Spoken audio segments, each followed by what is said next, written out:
मला तर विहिरीत पोहताना येत नाही, पण मी तरी पण ट्राय केला आणि नक्कीच शिकणार आहे. तर नमस्कार मंडळी, स्वागत करते तुमचं मिनी ब्लॉगमध्ये.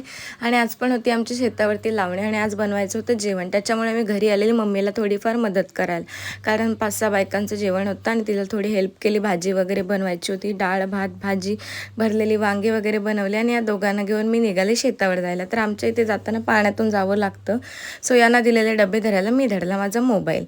तर इथे आम्ही दरवर्षीप्रमाणे जेवायला थांबतो आणि शेत तर आमचं लावून झालेलं, पण आम्हाला पाहणी करण्यासाठी जायचं होतं, कारण ते केल्याशिवाय आम्हाला जमणार नाही. तर पूर्णपणे बघा आमचं शेत लावल्याने पाऊस आल्यामुळे पाऊस पडू दे तर सुंदर असं येईल. तर असं आम्ही मस्तपैकी शेत वगैरे बघितलं आणि देन गेलो जेवायला.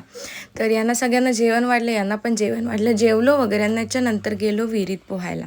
तर बाजूलाच शेताच्या विहीर आहे, तिथे आमच्या गावातली सगळेजण जातात विहिरीत पोहायला. तर फुल ब्लॉग मी बनवला, नक्कीच अपलोड होईल आणि तुम्ही नक्की बघा तो पूर्ण शेतावरचा ब्लॉग.